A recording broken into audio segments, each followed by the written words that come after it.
पुढील आरोप आहे ज्यावर पुढील आरोप आहे की तुमचं प्राण्यांवर फार प्रेम आहे. म्हणजे तुम्ही बऱ्याच वेळा असं म्हणालात की माणसांच्या पोटी माणसांऐवजी कुत्र्या मांजरांनी जन्म घेतला असता तर फार बरं झालं असतं. हे खरं आहे का? काय वाटतं तुम्हाला प्राण्यांविषयी? खूप आवडतात प्राणी. पण माणूस जास्त आवडतो की प्राणी आवडतात? माणूस प्राणीच आहे ना. नाही, पण माणूस जास्त आवडतो की प्राणी आवडतात? माणसातले काही प्राणी आवडतात मला. मग प्राण्यांमधले कुठले प्राणी आवडतात? मांजर आवडतं, का? कुत्रा. काय बोलत नाहीत ना आपल्याला, असं खूप आरोप बिरोप नाही करत ना. Observation observation. एखाद्या बाईला आवडत असतील प्राणी. तुम्हाला खरंच प्राणी आवडतात का? खूप आवडतं. पण तुमची माझी इतकी जमल तर मला सांगतो, म्हणजे खूपच जमल. का? माझा बाप मला गाढव म्हणतो, बायको मला बैल म्हणते,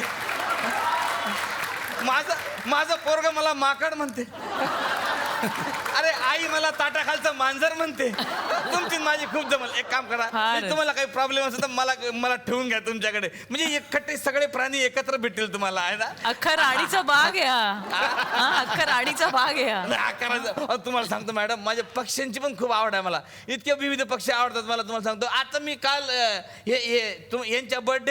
यांच्या बर्थडेला पक्षी दिला मी. कसा होता तो? अरे एकदम टेस्टी. जरा मीठ कमी होतं म्हणून. खाल्ला? अरे गाणारा पक्षी होता तो, गाणारा. अरे तू तर बोलला खाणारा पक्षी होता. अरे खाणारा नाही, गाणारा. असं काय पक्षी खाल्लंय यांनी यार. आता काय झालंय, मुक्ता बर्वे मॅडम आलेले आहेत, त्यांच्यावरचे सगळे आरोप सिद्ध पण झालेले आहेत आणि त्यांनी छान उत्तरं दिली आहेत. Good girl, good girl. तरी पण काय, आमच्या कोर्टाचा रूल आहे की we have to punish you know Mukta. So आम्ही असं ऐकलंय की तू ते लावणीच्या अदाकारा आहेत ना, त्या मस्त करते एकदम लावणीच्या. तर आमची ही डिग्री आणि तू डिग्री, दोघी डिग्री मिळून करा बघू. चला चला, कम ऑन, स्टार्ट. झाल्या तिन्ही सांजा करून शिनगार सांजा, वाट पाहते मी ग येणार साजन माझा. झाल्या तिन्ही सांजा करून शिनगार माझा, वाट पाहते मी ग येणार साजन माझा. झाल्या तिन्ही सांजा करून शिंगार माझा, वाट पाहते मी ग येणार साजन माझा. प्रीतीच्या दरबारी येणार सरदार, मायेच्या मिठीचा त्याचा गळ्यातला तो हार. प्रीतीच्या दरबारी येणार सरदार, मायेच्या मिठीचा त्याचा गळ्यातला तो हार. दिल्लाच्या देवाऱ्यात मांडीन मी पूजा, आणि वाट पाहते मी ग येणार साजन माझा.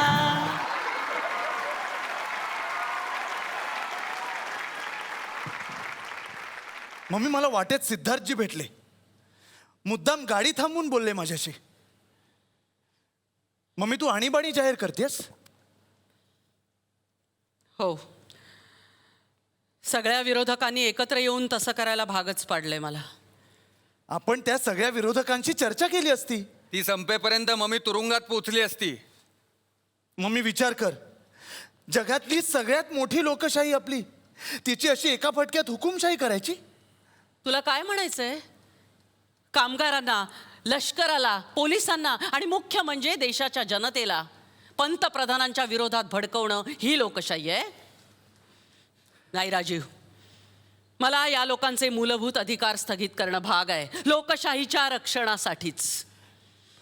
भैया, तुला राजकारणातलं काही कळत नाही. लोकशाही, समानता या नुसत्या सुंदर कविकल्पना आहेत. सत्य फक्त एकच आहे, सत्ता, अमर्याद सत्ता.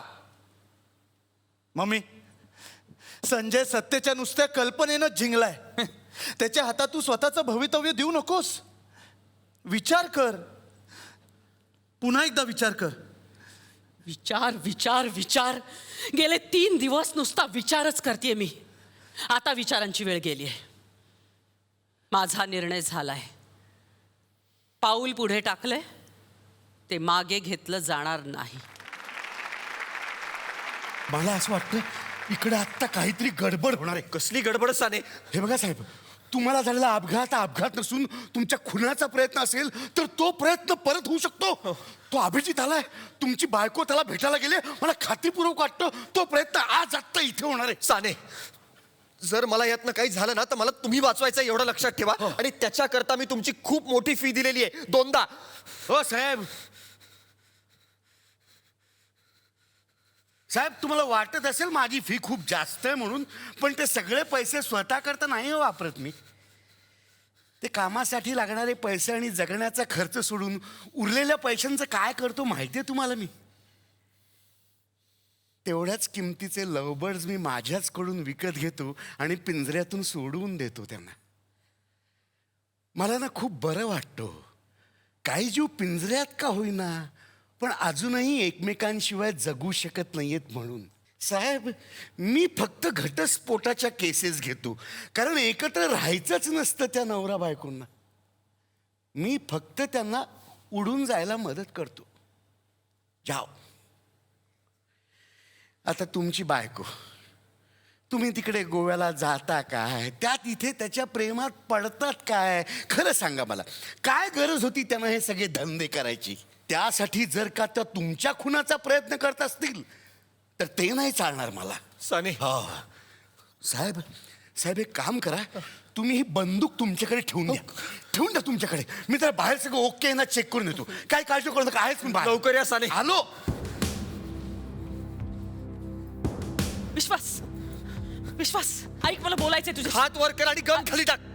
आधी गन खाली टाक. मला- पायाने लांब सरकवती, लांब सरकव. एक मिनिट, एक मिनिट. ही गन आत्ता तुझ्याकडे कशी आली? ऐक. कशी आली तुझ्याकडे? अभिजित कुठे आहे? अभिजित कुठे आहे? अभिजित, अभिजित हवाय तुला? हो. अभिजित नदीच्या तळाशी आहे. काय? 12 जूनला संध्याकाळी या इथे तू त्याचा खून केलायस. मी खून? हो. अभिजितचा? हो. हे काय मूर्खासारखं बोलतेस तू? मी तुला सगळं पहिल्यापासून सांगण्याचा प्रयत्न करते, ऐक. 12 जूनला संध्याकाळी मी आणि अभिजित इकडे बोलत बसलो होतो. अचानक मागून तू आलास. आम्हाला दोघांना एकत्र बघून तू भयंकर संतापलास. धावत जाऊन ड्रॉवर मधनं गन काढलीस आणि अभिजितच्या अंगावर रोखलीस. मी तुला थांबवण्याचा प्रयत्न केला, सगळं एक्सप्लेन करण्याचा प्रयत्न केला, पण माझं काहीही न ऐकता तू अभिजितवर गोळ्या झाडल्यास. आपल्या घरात वर एक मोठी ट्रंक आहे, ती ट्रंक घेऊन तू खाली आलास. अभिजितचं प्रेत असं ओढत ओढत ओढत आणून त्या ट्रंकेत भरलंस. मग ती ट्रंक आपण दोघांनी मिळून माझ्या गाडीत नेऊन ठेवली आणि मग माझी गाडी घेऊन आपण दोघं इथून पळून गेलो. तुझ्या कुठल्याही बोलण्यावर आता माझा विश्वास उरलेला नाहीये. तुला विश्वास ठेवायला लागेल. गन इकडे दे. तुला विश्वास ती ठेवायला गन लागेल. इकडे तू दे. माझी गन घेऊन ती गन आधी इकडे दे. विश्वास, गन गन इकडे सोड. दे. गन सोड.